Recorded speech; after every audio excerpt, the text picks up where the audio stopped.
What's up, everybody? Another week in the NFL, another slate, and another professional picks video coming at you with every game in week 12. Before we jump right in, quick reminder to like the video if you're enjoying it, subscribe to the channel to keep getting NFL content week in and week out, and comment in the video who you're taking. Let's take a look at this Thursday night matchup as you got the Bills as a nice bounce back win at home against the Buccaneers, taking on the Texans, who barely staved off the Titans on the road here. Surprising to see the Bills only as a 3.5 point favorite here, as the Texans have really struggled offensively, but conversely have one of the best defenses, if not the best defense in the NFL right now. Certainly a factor there. And the Bills defense has not been playing all that up to snuff this season as well. But when it comes down to it, I really think this offense, especially the running game for the Texans, is extremely sluggish, even with some of the bounce back behavior from obviously Nico Collins at wide receiver, but also C.J. Stroud at quarterback. Not really enough. As you see them only been able to put up, again, 16 points against the Titans, and not many great performances offensively before that. For the Bills, I think, still chasing the Patriots in the division and being a handful of games back, two to be exact, and having already lost one game against the Patriots. Backs very much up against the wall here if they want to win this division. Time running out as the Patriots have a really easy strength of schedule for the rest of the season. I think this is going to be a low-scoring game here, as you see the Bills' offense a little bit less dynamic than it was last year. I don't know if Josh Allen lost some of the magic, but certainly not hitting the big plays to wide receivers downfield like he did last season. And part of that is he doesn't have the most talented wide receiving core. Dalton Kincaid at tight end is hurt, and so it's really been on James Cook and Josh Allen to carry this offense. Going to be tough against the Texans defense that is stifling with their pass rush, but I'm betting on Josh Allen to have enough magic to withstand this Texans defense. The Bills defense to stand up in a game where they're going to need them to against a sluggish and underperforming offense of the Texans. I like the Bills to win this game because of their divisional standing, but I think this game really could be a really tight one with that defense for the Texans. I'm going to take the Bills to win this game by 24-21. This game should not be nearly as close as the surging Ravens take on the sluggish Jets here. Jets right now at 2-8. I think they're going with Tyrod Taylor to start this game. So they're going to see even if it was Justin Fields, you'd see two very mobile players at quarterback. But Lamar Jackson, being the two-time MVP, has not been looking like an MVP himself after coming back from a knee injury earlier this season. That being said, it hasn't derailed the Ravens yet, as they've been picking up wins the last few weeks and looking to build on that momentum, as they are looking at themselves only one game back from the Pittsburgh Steelers in this divisional race in the AFC North. Obviously, at 14 points and a 2-touchdown favorite, you would expect the Ravens to win. I'm of the same boat. I think this Ravens defense, after the bye, is also starting to put together some positive momentum and really figuring it out under young D coordinator Zach Orr, and a lot of talented players on that defense, especially Kyle Hamilton at safety. Roquan Smith, the linebacker, can do it all and cover up all the different gaps in the run game, and even play a significant role in the pass game. And then calling plays around those two guys, you would expect a better defense than the Ravens put out in the first half of the year. I think against Tyrod Taylor and the lack of the passing game that the Jets have, you're going to see the Ravens up early and often, leaning on the running game with both Derrick Henry and Lamar Jackson. I think the Ravens, who, again, need to keep stringing together wins to win this division, and I think are the favorite to win the division right now, should take every opportunity to pummel the Jets en route to their march to take this divisional lead. And so I'm going to like the Ravens here to put up a ton of points, to have Lamar Jackson have a bounce-back game where you see him really shine in both the passing and running game, and then Tyrod Taylor and this Jets offense to struggle against an improving Ravens defense. All that being said, I think that comes down to something like the Ravens 28, Jets 13. Intriguing game here, is I think Aaron Rodgers is still questionable, but I would be surprised at his age and this hand injury if he does play. That means it'd be the Bears at home taking on Mason Rudolph here for the Steelers. Steelers had a nice win against the Bengals in week 11, but that was really at the hand of their defense. Don't let the scoreboard fool you. The defense did put up 2 touchdowns in their own right in beating the Bengals there.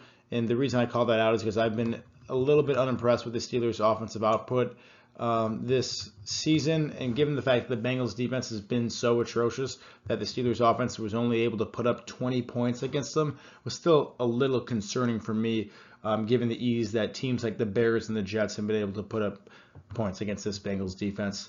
The Bears find themselves at a very surprising and very weak 7-3. But if Rodgers is out this game with the way the Steelers offense has been trending, I think I like the Bears to win this game and be the most shocking 8-3 team in potentially in NFL history. A little hyperbole there, but it's really hard to believe that this team's playing the way it has been with some of the holes in the defense in the secondary that's existed. Bears posting a bottom 10 defensive unit in football, Steelers being one of the top 5.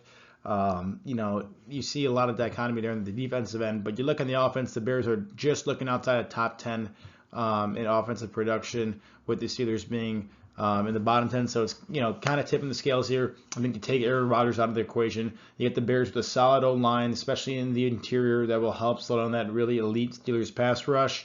I think Jalen Ramsey, who got ejected that game, I have to see if he's going to be suspended for this game too.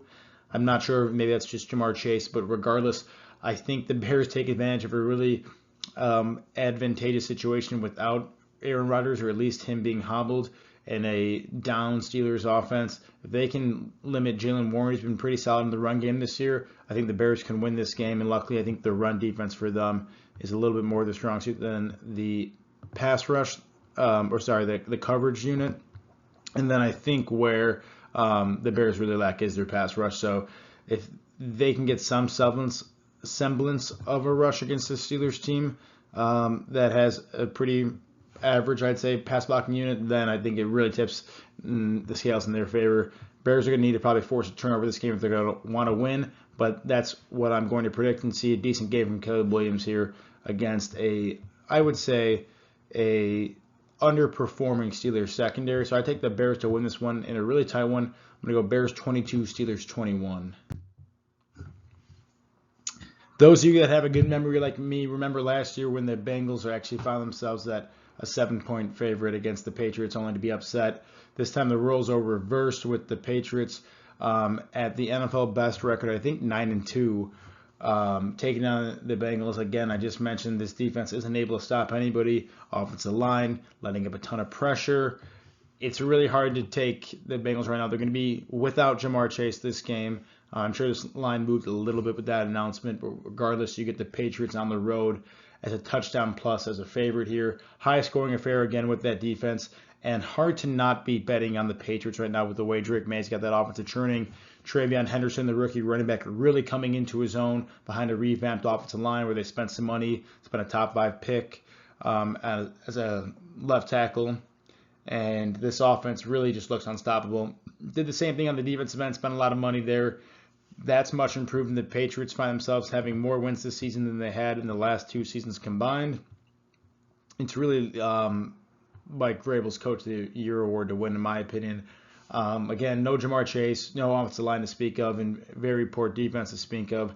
How do the Patriots not cover this? It seems like you just have to be betting on them to be going in enemy territory and having a sluggish game. But it's certainly not the time to be betting against Drake May right now, who is right at the top of the MVP standings and odds right now, along with Matt Stafford, with the way he's having this Patriots team look. Again, with the way now the running game's coming alive, which was always my big gripe with the Patriots, and they're taking care of the football, and Drake May's making throws like he's doing. Hard to see the Patriots drop this one. Hard to see the Bengals without Jamar Chase, and really without a strong run game this all season long behind a poor offensive line for the Bengals to compete. I'm taking the Patriots to win this game to the tune of 30-17. I think you see the Bengals offense continue to struggle, especially without Jamar. Another big spread game here is you got the Lions, after a really tough loss and a lot of failed 4th down conversions on Sunday Night Football, taking on the Giants with Jameis Winston, who really hung in there against the Packers at home, but ultimately got ousted by Green Bay. Lions here, who find themselves behind the Chicago Bears in the division after 12 weeks or 11 weeks, something that no one would have thought. are sitting at 6-4, taking on the Giants and getting 10.5-point favorite here at home. Really would be hard to believe the Lions don't win this game, especially being, I guess, third in the division right now, but still, after checking the odds makers last night, still the favorite to win this division. But they got to win games like these. They're going to do so, and I do believe that to happen. This Giants team is so just ailed with injuries right now, with obviously Jackson Dart being injured, Cam Scatterbo at running back injured, Malik Neighbors. It's just really going downhill for this offense in terms of just healthy players and playmakers on the field. The Lions are no short of playmakers with Jahmyr Gibbs. Really, Lions forcing the ball down his throat as much as they possibly can, both in the run game and pass game. Even without Sam Laporta, you still have guys like Jameson Williams that's really stepping up in the big playmaking department, and the short-handed Amon-Ra St. Brown at wide receiver. I think those three guys that I mentioned cook the Giants here. And you're going to need to see a lot of Theo Johnson at tight end, but a great receiving tight end at that. Darius Slayton and Wan'Dale Robinson if this Giants team is going to want to compete. And I just don't think that's enough firepower compared to what the Lions have. I think you see a huge game from Jahmyr Gibbs as he has been. This is the second worst run defense in the NFL for the Giants. Imagine Sonic and Knuckles, Gibbs, and Montgomery to have a huge day here. I like the Lions to win big. On theme for this video, Lions 33, Giants 20.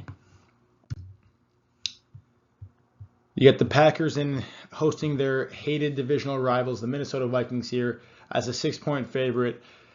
Both teams right now seem to be struggling, although you wouldn't know it as much by the Packers record at 6-3-1. Vikings sitting at, let's see what they're at. I want to say they have 3 wins this year. Maybe that's doing him no credit. They're 4-6, but J.J. McCarthy getting a lot of boos last week as he missed a lot of open guys. Justin Jefferson showing a lot of frustration during that game, that they almost outlasted the Bears when it was 17-16 at one point, but ended up dropping that loss at home. They find themselves traveling to enemy territory in Green Bay, where this Packers defense is really what's been keeping them in most games, giving that offense a lot of opportunities to score. But they will be having those same opportunities without star running back Josh Jacobs this week, who went out last week with a knee injury. I can't imagine something like that would allow him to play this game. And even still, the Packers find themselves at 6-point favorites. I think ultimately with their pass rush that the Packers are boasting, led by Micah Parsons, you're going to see J.J. McCarthy continue to struggle as he doesn't have a lot of time to throw the ball. And even when he has had time, it seems like he's been struggling with his accuracy as of late. As the Packers go, even with Josh Jacobs, that offense has seemed to be struggling lately, as you're seeing Jordan Love kind of regress in the second half of the season. Now, I've seen him make just about every throw in the book, and I have every belief that Jordan Love can make any throw that anyone else can, but his big issue and the big criticism with him has always been his consistency, and you're seeing that show up in a bad way at this point in the season. Doesn't mean he can't shake that and knock that off, but this Vikings defense is not anything to turn your nose at, and with guys like Andrew Van Ginkel at linebacker and just with Brian Flores calling plays, this Vikings defense can be scary and can drop a lot of exotic packages to fool quarterbacks even as good as Jordan Love. I like the Vikings to cover this game. I don't think the Packers offense has been all that great, and I do think that it's going to take a step back without Josh Jacobs. But I just can't be betting on J.J. McCarthy right now to win football games. He seems to be holding that team back a little bit. But I wouldn't be shocked if the Vikings win this one, but I'm not going to pick him to do so. I'm going to take the Packers to win in another ugly one at home, but make it close enough where the Vikings can cover. I like the Packers here 22-17.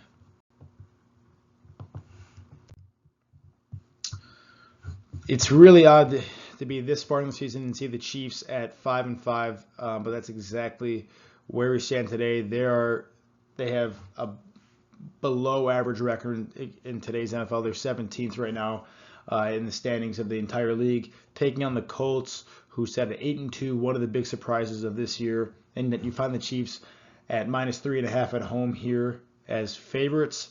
And the real reason it actually doesn't come as too much as a surprise to me, even given the record disparity between these two teams.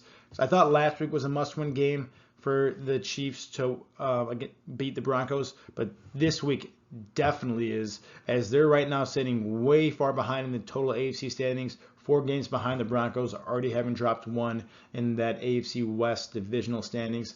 This is truly a must-win game for the Chiefs, and I don't think it's going to actually be that big of an issue for them. I think you see the offense take a big step up against the Colts defense that, obviously has made some moves to get guys like Sauce Gardner, but hasn't been even above average this season, still working their way to find themselves in that direction. And a big reason I think the Chiefs are going to win this game and win it handily is that the few times the Colts have actually played legitimate defenses, you've seen Daniel Jones struggle with the turnovers. That's the Rams and the Steelers. The Chiefs have always been built on the foundation of a great defense paired with Patrick Mahomes, and this season is no different. I think you see Steve Spagnuolo throw a lot at Daniel Jones. It's going to make him struggle. If the Chiefs can bottle up Jonathan Taylor, which is one of the hardest things to do in the NFL these days, they should win this game with Daniel Jones struggling with turnovers against legitimate defenses, of which, again, the Chiefs have. So I like the desperation win from the Chiefs, forcing a lot of turnovers and making Daniel Jones look mortal again and reminding people why he moved this offseason in the first place.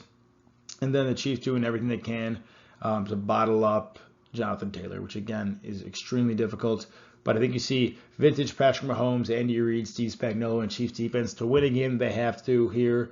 Drop some exotic plays, do whatever they got to do. They're going to win this game, and they're going to cover. They're going to win 27 to 23. The Seahawks, after dropping a really close game against the Rams on the road last week, find themselves traveling to Tennessee to take on the Titans. Titans, coincidentally, are the underdog by just about 13 points, and that's the amount that they put up against a really stout Texans defense in their loss this last week.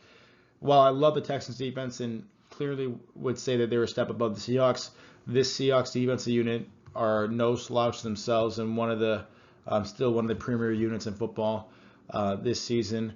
I would expect them to stifle the Titans offense much in a similar fashion that the Texans were able to do. I'd say the big difference between these two teams, the Texans and Seahawks defenses, that is the pass rush, with the Texans getting the clear nod, but this athletic and physical Seahawks secondary is pretty dang scary itself.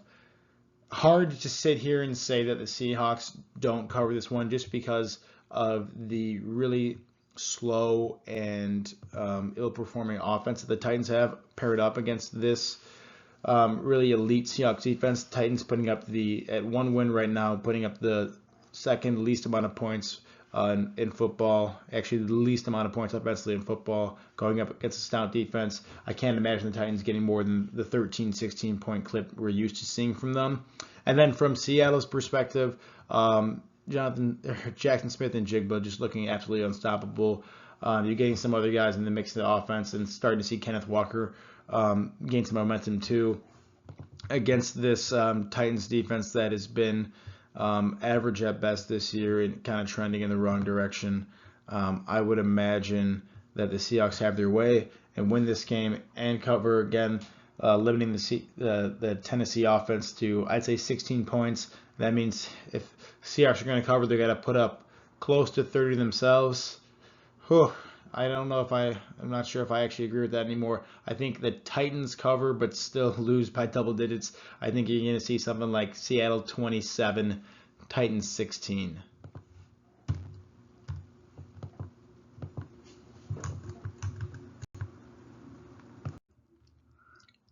You got the Cardinals here hosting the Jaguars after Cardinals had a really gruesome loss against the 49ers, really shot themselves in the foot from the onset of that game and was trailing ever since. Jaguars find themselves after a big win against, I guess they're now rivals Chargers, who they've owned the last 2 matchups here.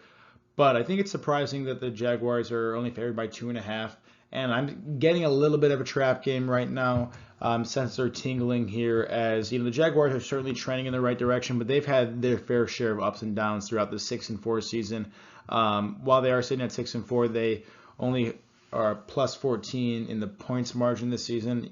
So really back and forth from games that we've seen. Cardinals at 3-7, started out at 2-0, I believe, and have dropped 7 of their last 8 since. Have certainly have some positive offensive momentum there with Jacoby Brissett, Trey McBride, and Michael Wilson. But the big thing for them is they're not going to be having, likely again, their budding sophomore wide receiver Marvin Harrison Jr. as he had emergency appendicitis, I believe, last week. Didn't seem to slow down the offense too much, but the big story there last week was the defense not really being able to stop Christian McCaffrey.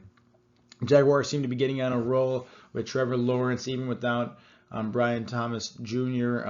Guys, and their Heisman Trophy winner Travis Hunter. But guys like Jacoby Myers, Parker Washington stepping up, and then Travis Etienne and Tootin at the running back spot playing a big role in the offense as well. I do think it's a trap game.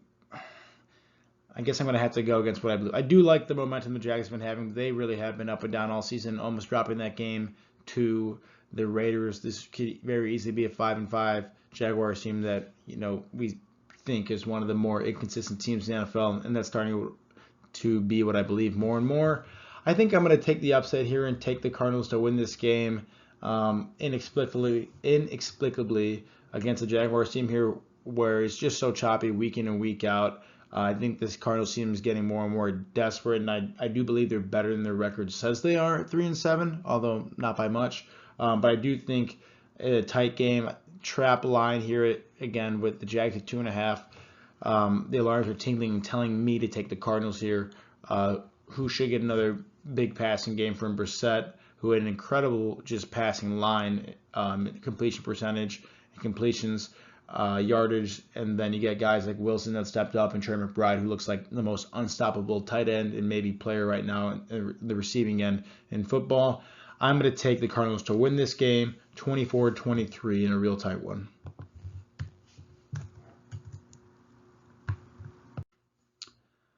Two real tough teams right now facing off with the Raiders and their abysmal 2-8 record take on the Browns at their abysmal 2-8 record. Raiders at home for the second straight week, albeit off a short week. 2.5-point favorites here. I think both offenses extremely sluggish. Both offenses' best players are tight ends. Both offenses have solid rookie running backs behind poor offensive lines. The key difference between these two teams is the defense. Everyone here knows how much I love and respect this Browns defense that's playing. Like, if it's not the Texans, it certainly is the Browns for this top defensive unit. And the Raiders have one of the poorest defenses, bottom 3 in the league. I really think it all boils down to that, and a really ugly, low-scoring game as this 37-point total would indicate. I think you're going to see Shedeur Sanders start this game as the Browns quarterback, as he took relief for Dylan Gabriel. And while I think he's very liable to commit turnovers, he certainly brings some big playability here. That's exactly what this Browns offense needs right now, regardless from who it comes from. Between him and Quinshon Judkins against this really weak Raiders defense, bottom 5 run unit, I would venture to guess bottom 5 passing unit, bottom 2 coverage unit here for the Raiders. I think you see a lot of opportunity for the Browns to break a big play open. Obviously, the Raiders have that with a guy like Brock Bowers, but with the pressure that Myles Garrett's having a hell of a season already. The pressure that him and the rest of this defensive line is going to be able to generate, put a couple of guys on Brock Bowers, and then really just don't let anyone else have a breakout play like Trey Tucker downfield for a 6-yard touchdown. I would imagine this Browns team can win with some ground and pound and a little bit of flair and razzle-dazzle, let's say, from Shedeur Sanders on the backs of this Browns defense. Pretty low-scoring game. I like the Browns to win this one 17-14.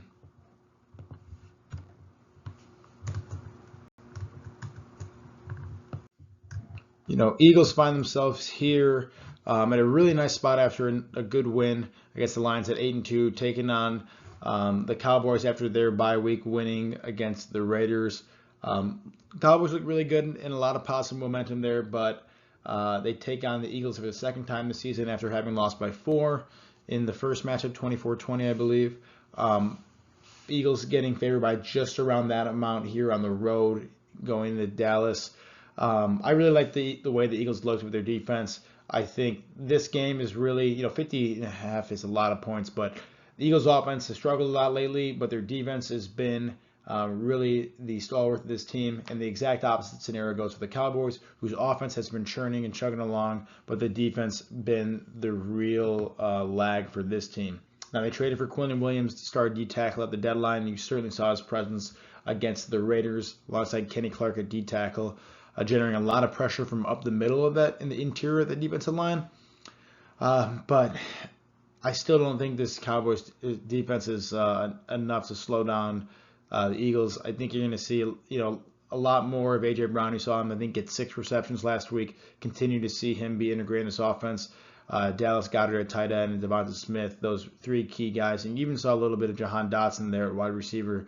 If the Eagles take advantage where they could against the Lions, I think you see them in a much bigger fashion against this Cowboys defense that has really struggled in the secondary, posting a bottom 4 coverage unit so far.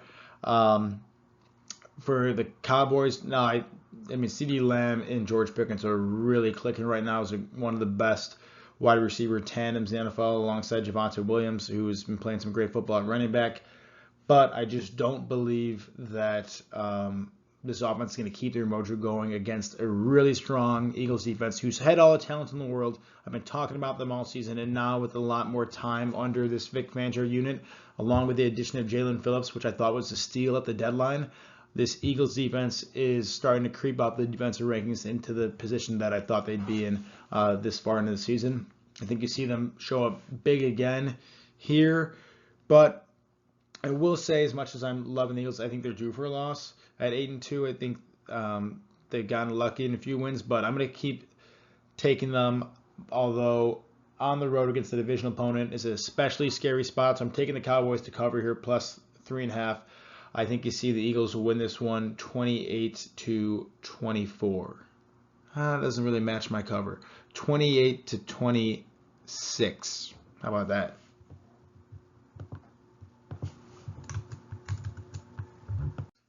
We got another divisional matchup here with the Falcons, who are really, really falling apart here in the second half of this season after 2 straight overtime losses. Find themselves as 2.5-point favorites on the road against the Saints. It's going to have a big draft implication as the Falcons are at 7-3, and the Saints are right below them in that NFC South divisional ranking at 2-8. 40 points here. Not a ton to talk about, but not a ton of firepower from this Saints under Tyler Shaw at quarterback. You're going to see Michael Penix out for the year. Kirk Cousins starting again. Who knows which Kirk Cousins you're going to get at his age, but what I would be betting on here is Bijan Robinson and Tyler Edgehill to keep their dominance in the run game. Against the Saints team, they're going to have plenty of opportunities to do so, and what you continue to see from those 2 guys is that if you give them the opportunity, they're going to find daylight and they're going to find big plays. This Saints run defense isn't all that awful. Top 10 in the league, actually. The overall defense just below average here is their coverage units, what ails them. I think Drake London, he might be out this game, making this one even closer than otherwise might be.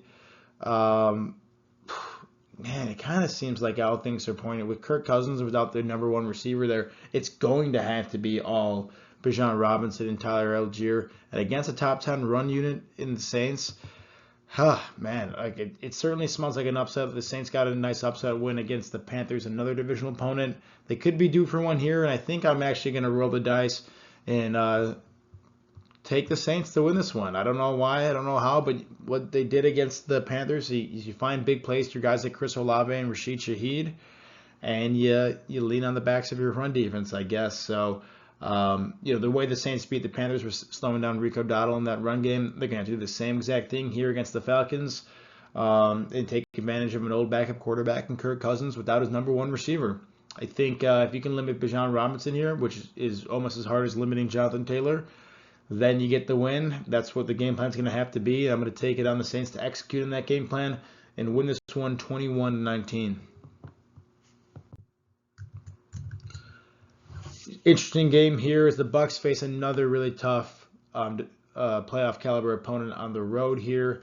The Rams 6.5-point favorites, sitting at a great record in the NFL at 8-2.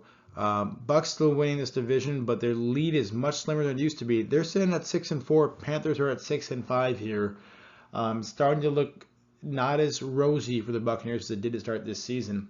A lot of points in this game as these offenses are both shining. But what's tough for the Buccaneers is, their stars at wide receiver are definitely aging with Evans and Godwin out. Really relying on Ibuka, who has been great, but not a lot of other supporting cast in the receiving game. Offensive line's been banged up. Luke Gedeke out for a while, most notably, and then a running back. You've got Bucky Irving hurt, so this whole offense is really hurting compared to where it was to start this season. And this line would be a lot different if both these teams were completely healthy. But that's just simply not the case. The Rams here have been playing incredible football. I really could compliment just about every single phase and component of this team, whether it's pass rush, coverage grade, run blocking, pass blocking, the run game. Like Matt Stafford looks incredible. The wide receiving core. This is what's looking to be the most complete team in the NFL. But that doesn't mean that the most complete teams in the NFL don't drop games against tough opponents who start to get a little bit of pressure like the Buccaneers. I think this game's going to be closer than people think, simply because the Buccaneers and Baker Mayfield are starting to feel the pressure here at 6-4. And I think the Rams, after that really tough physical win against the Seahawks, might be due for a letdown game here. So I don't have the heart to pick the Bucs because they're just so injured on offense that it's really tough to take them against a great defense that the Rams have been boasting, especially with their pass rush with guys like Jared Verse. I got to take the Rams to win this game, but I do think it's going to be close because I think this Buccaneers team will not go down without a fight, and we all know that Baker Mayfield won't. High scoring affair here. I think you're going to see a fun one with the Rams barely outlasting the Buccaneers in a really tough portion of Tampa Bay's schedule, where the Rams winning 28-27. I think both these teams, I want to say they're both 6-4. The Niners are 7-4. And still at 7-4, they find themselves third in their division, taking on the Panthers at home. Brock Purdy had a nice bounce back game from his injury. Tip of the cap to Mac Jones for holding down the fort for him and this 49ers team. But now with him, Christian McCaffrey, having a ton of straight games over 100 yards from scrimmage, starting to get Ricky Pearsall back, Jawan Jennings back from injury, George Kittle getting this flow in this offense, and this 49ers team is starting to look pretty dangerous. I don't think, though, people should be looking too far past this Carolina Panthers, who are surging here at 6-5. They've got a really budding run offense behind Rico Dowdle right now. Defense is taking a step up. Ted McMillan, touchdown last game, is starting to emerge there as the rookie wide receiver people wanted him to be. And it's great of a game that looks from the 49ers. They still have a bottom five defense. They still got guys injured all over that defense, most notably Fred Warner at linebacker, Nick Bosa at DN, two all-pro players from them. This has got to be, maybe outside the Bears, the worst defense of a above 500 team right now. And it's tough to overlook that. Now, the Panthers aren't much better, but they certainly are. And I think with their run game, they're liable to keep themselves in any game. Bryce Young set the Panthers franchise record for passing yards that last game. I mentioned T-Mac, Leggett stepping up there in the offense as well, another young receiver. You got a lot of talent and emerging talent on this Panthers offense going up against a prime matchup against a sluggish, hurt, and hobbled 49ers defense. Brock Purdy in this offense just clicks and chugs his offense along, so it's hard to go against the 49ers here, but I do think the Panthers keep this one close. In a lower scoring game with a lot of run action and long drives running the clock, probably a lot of long drives that end in field goals, but I like the Niners to win this one in a tight one, winning this game 23-19. On a great Monday night matchup, which should be a fun Monday night matchup with two teams above 500. That's the video this week. That's everything for NFL Week 12. As always, I cannot wait to see you guys next week.